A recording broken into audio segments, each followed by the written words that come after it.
नमस्कार, मैं हूं जितेंद्र दीक्षित। महाराष्ट्र की सियासत में इस हफ्ते एक बहुत ही बड़ी घटना हुई। शिवसेना और ठाकरे अलग अलग हो गए हैं। बाला साहेब ठाकरे की ओर से स्थापित की गई शिवसेना से अब ठाकरे बाहर हो चुके हैं और पार्टी की कमान पूरी तरह से आधिकारिक तौर पर एकनाथ शिंदे के हाथ आ गई है, जो कि वर्तमान में महाराष्ट्र के मुख्यमंत्री हैं।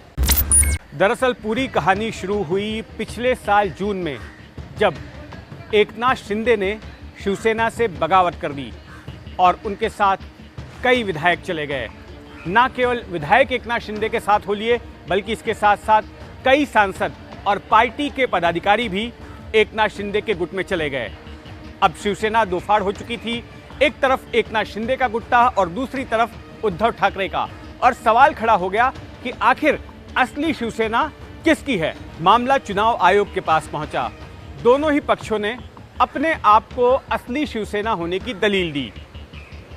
चुनाव आयोग ने सुनवाई शुरू करते ही ये कहा कि जब तक इस मामले में फैसला नहीं होता है, तब तक शिवसेना का नाम कोई भी पक्ष इस्तेमाल नहीं कर सकता और ना ही शिवसेना का जो चुनाव चिन्ह है धनुष बाण, वो कोई पक्ष इस्तेमाल कर सकता है। तो ऐसे में अस्थायी तौर पर उद्धव ठाकरे ने अपने गुट का नाम रख लिया शिवसेना यूबीटी, यानी कि शिवसेना उद्धव बाला साहब ठाकरे। और वहीं दूसरी तरफ एकनाथ शिंदे ने अपने गुट का नाम रखा बाळा साहेबांची शिवसेना, यानी कि बाला साहब की शिवसेना। और दोनों को अस्थायी तौर पर अलग अलग चुनाव चिन्ह भी दिए गए। उद्धव ठाकरे के गुट को चुनाव चिन्ह मिला मशाल और एकनाथ शिंदे के गुट को चुनाव चिन्ह मिला ढाल और तलवार का। महीनों चली सुनवाई के बाद शुक्रवार के दिन चुनाव आयोग ने जो फैसला सुनाया वह ऐतिहासिक था और उससे महाराष्ट्र के राजनीतिक गलियारों में हड़कंप मच गया। चुनाव आयोग ने अपने फैसले में ऐलान किया कि असली शिवसेना उद्धव ठाकरे वाली नहीं, बल्कि एकनाथ शिंदे वाली है।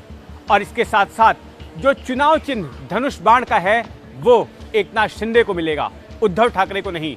यानी कि जिस शिवसेना की स्थापना शिवसेना प्रमुख बाला साहब ठाकरे ने 60 के दशक में मुंबई में की थी, उस शिवसेना पर अब वर्चस्व एकनाथ शिंदे का है। वो शिवसेना अब एकनाथ शिंदे की हो चुकी है।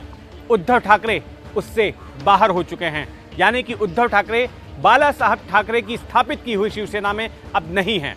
जो लोग महाराष्ट्र की सियासत को लंबे वक्त से देखते आए हैं, उनके लिए ये एक बहुत बड़ा झटका है।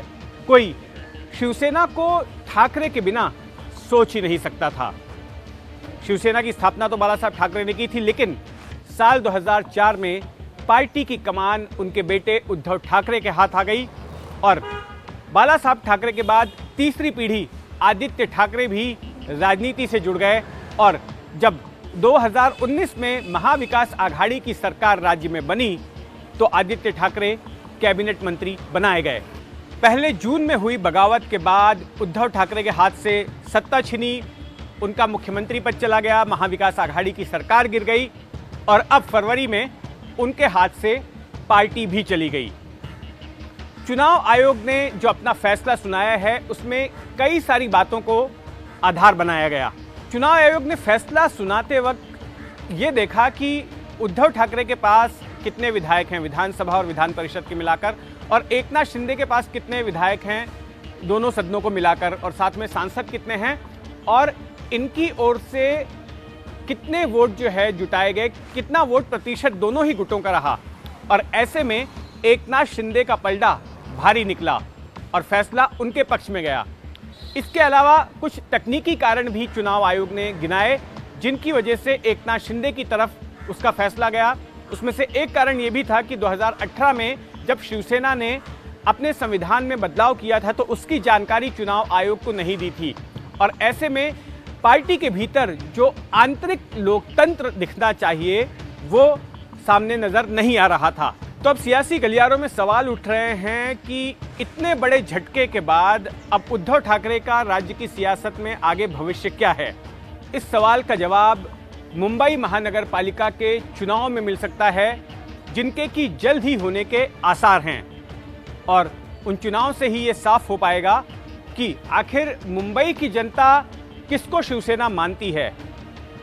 वो शिवसेना जो एकनाथ शिंदे के साथ है और जिस पर चुनाव आयोग ने भी असली शिवसेना होने की मुहर लगा दी है, या फिर वो शिवसेना जिसके साथ अभी भी ठाकरे नाम जुड़ा हुआ है।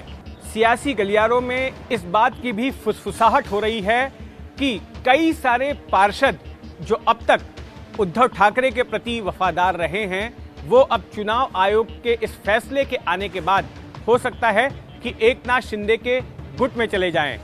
लेकिन इस बात की अब तक कोई पुष्टि नहीं हुई है।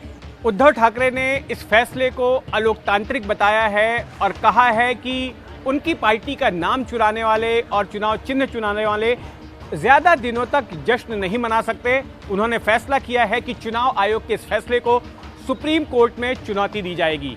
तो वहीं दूसरी तरफ एकनाथ शिंदे का कहना है कि चुनाव आयोग का फैसला बाला साहब ठाकरे के विचारों की जीत है, क्योंकि उनकी पार्टी बाला साहब ठाकरे के विचारों पर चलती है और उद्धव ठाकरे बाला साहब ठाकरे के विचारों से विमुख हो चुके थे।